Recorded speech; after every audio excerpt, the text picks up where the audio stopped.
예수께서 12제자에게 명하기를 마치시고 이에 그들의 여러 동네에서 가르치시며 전도하시려고 거기를 떠나가시니라. 요한이 옥에서 그리스도께서 하신 일을 듣고 제자들을 보내어 예수께 여짜오되 오실 그이가 당신이 오니이까 우리가 다른 일을 기다리오리이까. 예수께서 대답하여 이르시되 너희가 가서 듣고 보는 것을 요한에게 알리되 맹인이 보며 못 걷는 사람이 걸으며 나병 환자가 깨끗함을 받으며 못 듣는 자가 들으며 죽은 자가 살아나며 가난한 자에게 복음이 전파된데 하라. 누구든지 나로 말미암아 실족하지 아니하는 자는 복이 있도다 하시니라. 그들이 떠나매 예수께서 무리에게 요한에 대하여 말씀하시되 너희가 무엇을 보려고 광야에 나갔더냐? 바람에 흔들리는 갈대냐? 그러면 너희가 무엇을 보려고 나갔더냐? 부드러운 옷 입은 사람이냐? 부드러운 옷을 입은 사람들은 왕궁에 있느니라. 그러면 너희가 어찌하여 나갔더냐? 선지자를 보기 위함이었더냐? 옳다. 내가 너희에게 이르노니 선지자보다 더 나은 자니라. 기록된 바 보라 내가 내 사자를 내 앞에 보내노니 그가 내 길을 내 앞에 준비하리라 하신 것이 이 사람에 대한 말씀이니라. 내가 진실로 너희에게 말하노니 여자가 낳은 자 중에 세례 요한보다 큰 이가 일어남이 없도다. 그러나 천국에서는 극히 작은 자라도 그보다 크니라. 세례 요한의 때부터 지금까지 천국은 침노를 당하나니 침노하는 자는 빼앗느니라. 모든 선지자와 율법이 예언한 것은 요한까지니 만일 너희가 즐겨받을진대 오리라 한 엘리야가 곧 이 사람이니라. 귀 있는 자는 들을지어다. 이 세대를 무엇으로 비유할까? 비유하건대 아이들이 장터에 앉아 제 동물을 불러 이르되 우리가 너희를 향하여 피리를 불어도 너희가 춤추지 않고 우리가 슬피 울어도 너희가 가슴을 치지 아니하였다함과 같도다. 요한이 와서 먹지도 않고 마시지도 아니하매 그들이 말하기를 귀신이 들렸다 하더니 인자는 와서 먹고 마심에 말하기를 보라 먹기를 탐하고 포도주를 즐기는 사람이요 세리와 죄인의 친구로다 하니 지혜는 그 행한 일로 인하여 옳다함을 얻느니라. 아멘. 안녕하세요. 좋은 아침 좋은 말씀 데이바이블 조영재 목사입니다. 우리는 보통 믿음이 좋은 사람 또 하나님 안에서 그 오롯이 믿음의 길을 걸어가는데 힘쓰는 사람들은 흔들리지 않을 것이라고 생각할 때가 있습니다. 그런데 우리 실상의 일상을 보게 되면 그렇지 않은 순간들도 있음을 알게 되죠. 오늘 본문에 그것을 알려주는 한 인물이 등장하는데 바로 세례 요한입니다. 세례 요한이야말로 광야에서 외치던 선지자였고 왕 앞에서까지 쫓아가 회개를 요구했던 매우 담대한 사람이었습니다. 또한 이 사람은 요단강에서 세례를 베풀 때에 예수님을 직접 보고 보라 하나님의 어린 양이다 라고 말할 정도로 메시아에 대해서 그렇게 인식했고 하나님 말씀 앞에 순복했던 사람이었습니다. 그런데 이 세례 요한이 지금 흔들리고 있습니다. 감옥에 갇혀 있는 상태에서 예수님에 관한 소식이 계속 들려오는 것을 들으면서 마음이 흔들려 버렸어요.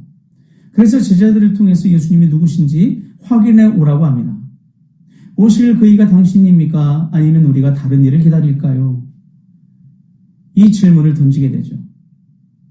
자, 그런데 이 질문은 단순히 세례 요한이 예수님께 등을 돌렸다라는 것이 아닙니다. 예수님을 부정하는 말도 아니었죠. 오히려 이 질문은 요한이 진실한 것이 무엇인지 알고 싶어하는 갈망에서 나온 것입니다. 왜냐하면 예수님이 현재 하는 행동들을 보게 되면 그가 기대했던 것들, 유대 사회에 계속해서 내려왔던 메시아의 대망사선과 좀 많이 다른 길을 걷는 것으로 보였기 때문이죠. 세례 요한은 메시아를 어떻게 그가 기대를 했냐면 알고가 쭉정이를 가르시고 심판을 집행하시는 심판군주로서 그는 그렇게 메시아를 대망했습니다. 그런데 예수님이 오셔서 하는 모습을 보니까 죄인들과 함께 식사하시고 병든 자를 고치시고 회복을 하는 데 집중하고 계세요. 이 나라에 썩어져 있는 회칠한 무덤 같은 사람들에 대한 심판은 조금도 행하지 않고 계십니다. 그러다 보니까 의문점이 생기고 요한의 이해와 하나님의 방식 사이에 간극이 생겨버린 거였죠. 그래서 요한은 자신의 제자들을 예수님 앞에 보냈습니다. 그런데 여기서 우리가 한 가지 주목할 게 있어요. 그것은 앞서 말한 것처럼 요한의 태도입니다. 그건 나 당신 도무지 믿지 못하겠고 내가 가졌던 기대가 다 무너졌으니 당신과 이제 나는 아무 상관이 없습니다. 라고 선을 그어버린 게 아니라 우리가 누굴 기다릴까요? 오실 리가 당신이 맞습니까? 라고 물으며 자기의 답답한 그 마음을 예수님께서 시원하게 해소해 주시기를 구했어요. 쉽게 말해 뭐냐면 당신이 정말 메시아라면 저의 이 오해 좀 벗겨졌으면 좋겠습니다. 제가 잘못 알고 있다면 당신을 통해서 바로 알길 원합니다 하고 주님께 이 질문을 가지고 나아갔던 것이죠. 그때 이 요한의 질문을 들었던 이 예수님께서는 이런 말씀을 해주신 걸 보게 됩니다. 맹인이 보며 못 걷는 사람이 걸으며 가난한 자에게 복음이 전파된다. 이건 이사야의 말씀을 인용하셔서 주신 예수님의 답변이었거든요. 예수님 여기서 요한에게 이런 말씀을 주세요. 나는 이 땅에 너의 기대에 따른 그런 행함을 가지고 온 것이 아니라 나는 하나님께서 무엇을 원하시는지, 하나님이 하나님의 때에 어떤 일을 행하기를 원하시는지를 보여주기 위해서 나는 이 땅에 왔다. 하나님 나라의 기준이 무엇이며 하나님은 언약을 어떻게 성취해 가시는지 나를 통해 보여주기 위해서 나는 이 땅에 왔다. 결국 나는 하나님 나라를 위해서 존재한다라고 말씀하신 것을 우리는 보게 됩니다. 그러니까 요한에게도 그걸 가르치는 거죠. 네가 지금 어떤 관념을 가지고 어떤 전통 사관을 가지고 네가 여기까지 온지 모르겠으나 그것보다 더 중요한 건 하나님의 뜻과 계획이다. 그것을 아는 것이 중요하다. 그런데 네가 정말 한 가지 장을 한 게 있다. 흔들릴 수 있다. 그러나 흔들리는 상황 가운데 나에게 찾아온 것, 그것은 정말 잘한 것이다. 이 말씀을 주고 계신 것이죠. 만약 그렇지 않았다면 요한한테 가서 전하여라. 왜 믿음이 흔들리느냐? 가서 전하여라. 마음을 굳건히 하라. 이렇게 하셨을 텐데 주님은 말씀을 다시 들려주세요. 이사야에게 주셨던 하나님의 언약의 말씀을 들려주시죠. 그의 마음, 흔들리는 마음을 잡아주시기 위한 주님의 배려였습니다. 이것을 통해서 우리가 볼 수 있는 건 이거예요. 흔들리지 않는 것이 믿음이 아니라 흔들릴 때 주님께 가는 것이 믿음이라는 겁니다. 여러분 믿음 생활 절대 오해하지 마십시오. 우리가 내적으로 외적으로 슈퍼맨이 되는 게 믿음이 아닙니다. 그 믿음은 진정한 하나님께서 바라시는 믿음은 주님과 끝까지 동행하는 겁니다. 넘어지더라도 쓰러지더라도 지쳐있더라도 주님 손 놓지 않고 붙잡힌 그 손을 뿌리치지 않고 다시 그 손에 주님의 손에 붙들려서 일어나서 주의 길을 걸어가는 것. 그것이 바로 믿음이라는 것이죠. 세례 요한에게 이런 대답을 주셨던 예수님. 그 예수님께서는 이제 요한의 제자들이 돌아간 다음에 예수님의 제자들을 향하여 그 사람들을 향하여 이런 말씀을 주세요. 여자가 낳은 자 중에 세례 요한보다 큰 자가 없다. 그런 말씀을 주십니다. 그것은 세례 요한이 지금 하는 사역, 이 사역 자체의 중요성에 대해서 이야기해 주는 거예요. 세례 요한만이 대단한 사역을 했고 세례 요한만이 그 어떤 예언자들보다 비교할 수 없을 만한 업적을 이루었다. 그런 표면적인 것을 강조하게 하신 말씀이 아니에요. 앞서서 사역했던 이사야, 예레미야, 엘리야 위대한 예언자들 많았죠. 중요한 건 지금 세례 요한이 하고 있는 이 사역의 성격에 대해서 주님께서 집중하신 거예요. 세례 요한은 구약과 신약 시대를 연결하는 그 가교 역할을 하고 있습니다. 거기에는 가장 중요한 것, 복음의 성취의 때, 그리스도 예수의 십자가를 통한 성취에 따르는 중요한 그 기점 역할을 하고 있는 것을 보게 돼요. 세례 요한은 예수님을 직접 대면했습니다. 그리고 그분의 길을 준비하는 역할을 했어요. 교회 시대 태동을 알리는 그 시작점의 역할을 감당했던 사람이죠. 누구보다 지금 신약의 시대에 가까웠던 그 사람이 세례 요한이었습니다. 그래서 예수님께서 누구보다 큰 자라고 말씀하신 거예요.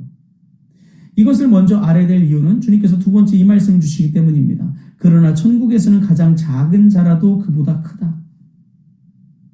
가장 작은 자라도 그보다 크다. 무엇일까요? 지금 이 시점은 언제냐? 세례 요한 이후의 시점을 얘기하는 거예요. 즉 여기서 말하는 천국이라는 것은 뭐냐면 하나님 나라를 살아가는 사람들입니다. 이 하나님 나라는 우리가 영원히 거할 그 우리 내세의 세계 하나님 나라의 세계를 가리키는 것도 있겠지만 궁극적으로는 오늘 우리가 살아가는 이 세상 안에서 하나님의 통치의 세계를 살아가는 것을 말한다라고 우리가 그동안 같이 나눠왔습니다. 지금 주님은 그 나라를 이야기하시는 거예요.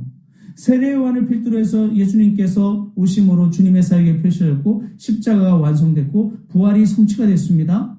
주님의 구속의 사역이 성취가 됐습니다. 이걸 통해서 교회 시대가 시작되었어요. 보다 역동적이고 원만한 하나님의 나라의 시대가 이제 들어가게 되죠. 교회 시대를 통해서 이제 모든 장벽이 허물어지며 그동안 모든 율법으로 매여있던 모든 부분 안에서 이제 성도들은 자유롭게 믿음의 삶을 펼쳐가기 시작했습니다. 세례 요한도 이 시대는 누리지 못했어요. 온 이방 민족을 향해서 편만하게 퍼져가는 그 복음의 시대를 연 교회의 시대. 이 가치에 대해서 주님께서 주목하고 계신 거예요.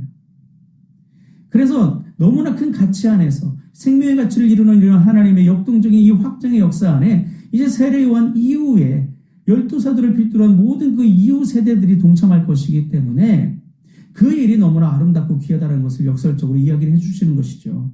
즉 예수님께서는 지금 누가 크냐 그 논쟁을 하시는 게 아니라 그 사람들의 그런 입장을 그런 식으로 부각시키면서 하나님께서 무엇을 더 소중히 여기고 앞으로 어떤 일을 펼쳐나가실지를 이야기하시는 겁니다. 즉 이 말을 듣는 사람들에게 앞으로 너희들이 삶을 살아갈 때 어디에 집중하느냐가 중요합니다. 지금 세례 요한의 제자들이 왔다 갔다 세례 요한이 흔들리는 모습이 보였다. 그럼 너희들은 어떻게 할 거냐? 흔들리지 마라. 흔들리지 마라. 그래서 앞에 그 얘기한 거예요. 너희들 광야에 왜 나갔었냐고. 화려한 옷 입은 사람들 보러 나갔느냐. 이런 얘기를 하시잖아요. 무엇을 보느냐? 무엇을 기대하고 있느냐? 어디에 관심을 두고 있느냐? 이 얘기를 지금 해주고 계신 것이죠. 정작 우리가 관심을 둬야 될 것은 하나님 나라, 하나님 말씀, 하나님의 때, 하나님의 시각입니다. 우리의 기대가 하나님의 행하심에 대해서 그것이 맞지 않고 우리의 기대한 대로 하나님께서 역사하실 방향이 그 방향으로 흘러가지 않다 하더라도 하나님은 신실하시고 완전하시니 그분이 반드시 주의 뜻에 따라 그 일을 이루실 것이라는 것을 기대하고 거기에 마음을 두라는 이야기예요. 우리가 원하는 판에서 우리가 놀려고 하지 말고 하나님이 우리 가운데 배려해서 깔아놓으신 그 판 위에 서라는 얘기를 하는 거죠. 그것을 알려주기 위해서 주님께서 뒤에 그 피리 부는 아이들, 그 연극 노래하는 아이들에 대한 이야기를 얘기하시잖아요. 장터의 비유. 거기에는 결혼식 놀이 그리고 장례식 놀이가 펼쳐집니다. 피리를 불어도 너희들이 춤추지 아니하고 이 말은 뭐냐면 아니 놀판 다 깔아놨는데 왜 여기 와서 함께 춤추거나 함께 애국하는 놀이들을 안 하느냐 이런 책망을 하는 모습을 얘기하게 돼요. 이건 주님께서 당시 사람들이 예수님과 세례요한에게 가졌던 행동들을 빚고 이것을 꼬집는 말씀이거든요. 당시 사람들의 가치 판단대로 주님이 또 세례요한이 따라오길 원했는데 그렇게 안 했다고 비난하는 사람들에 대해서 이야기하는 거예요. 주님은 이걸 역으로 이렇게 얘기하는 거죠. 그럼 너희들은 왜 너희들이 정말 주로 섬기는 하나님이 설치해 놓으시는 판에는 올라서지 않느냐? 왜 너희들 판만 중요하다고 얘기하느냐? 이 말씀을 주고 계신 거예요. 여러분 어느 판이 중요하겠습니까? 하나님 판이 당연히 중요하죠. 그 판 위에 올라서야 생명이 있고 그 판 위에 올라서야 변화가 있고 그 판 위에 올라서야 승리가 있습니다. 그런데 자꾸 내가 살아온 판들, 내 경험들, 내 가치들, 내가 아는 성공 방식, 행복 방식만 중요하다고 하면서 하나님이 그 위에 올라서기를 원하니 인생이 괴롭고 힘든 거예요. 그래서 우리는 끊임없이 하나님이 세워놓으시고 하나님이 닦아놓으신 판 위에 올라설 수 있도록 천국의 판, 하나님 나라의 가치의 그 길에 대해서 관심을 둬야 돼요. 단 그것을 어떻게 해야 될까요? 적극적이고 역동적으로 그것을 파고들 수 있는 집중력으로 들어가야 돼요. 그래서 오늘 주님은 그 말씀하시는 거예요. 천국은 침노하는 자의 것이다. 이것은 매우 역동적으로 침공을 당하고 폭력을 당한다는 의미가 기본적으로 있는데요. 사실 우리가 천국을 그렇게 폭력을 가하고 그런 의미는 아니죠. 그만큼 하나님 앞에 집중적으로 들어가는 이야기예요. 거기에 힘을 기울이라는 거죠. 여러분 오늘 하나님 나라의 일에 대해서 그만큼 힘을 기울이고 계십니까? 하늘나라 가치에 대해서 그만큼 마음을 들이시고 계신가요? 그것에 따라 우리의 관심, 우리가 나가는 모든 삶의 자리가 달라질 겁니다. 오늘 그 하나님 앞에 여러분 마음을 들이시고요. 주님 앞에서 믿음의 길 행하기에 힘쓰시기를 바랍니다. 그렇다면 오늘 우리 가운데 주님께서 세우신 놀라운 삶의 현장에서 하나님의 은혜를 우리가 함께 누리고 또한 전파하는 삶을 살게 될 줄 믿습니다. 기도하시겠습니다. 좋으신 하나님 아버지 감사합니다. 오늘 말씀을 통해서 은혜의 길을 찾게 하신 하나님 감사합니다. 우리는 살아가면서 여러 경험하는 것들 깨닫고 알게 되는 것들 때문에 그것이 전부인 것처럼 착각하고 살아갈 때가 많습니다. 그렇게 우리가 알고 있는 익숙한 판 위에서 살아가며 하나님이 그 안에 올라오셔서 우리를 향한 도우미 역할을 해주시기만을 간구할 때가 있습니다. 그러나 중요한 것은 창조주 하나님께서 세우신 생명의 판 위에 우리가 올라서서 복음의 판에 따라 우리의 사명을 감당하는 것이 더 중요한 것임을 깨닫게 되었습니다. 다른 모든 가치, 생각, 기대를 내려놓고 하나님께서 세우신 그 언약의 길 위에 올라서서 믿음으로 동행하며 하나님의 역사를 이루는데 동참하는 우리들 되게 하여 주옵소서. 그 길을 나아가기 위한 온전한 열정과 열망이 우리 가운데 일어날 수 있도록 성령 하나님 역사하여 주옵소서. 그렇게 살아갈 수 있도록 영성을 깨우시고 지혜롭게 능력 있게 담대하게 꿈을 꾸게 하여 주시고 나아갈 수 있도록 건강과 물질과 환경과 상황과 여건을 조성하여 주시되 하나님 모든 길의 평강으로 함께하여 주옵소서. 감사드리며 우리 주 예수 그리스도의 이름으로 기도합니다. 아멘.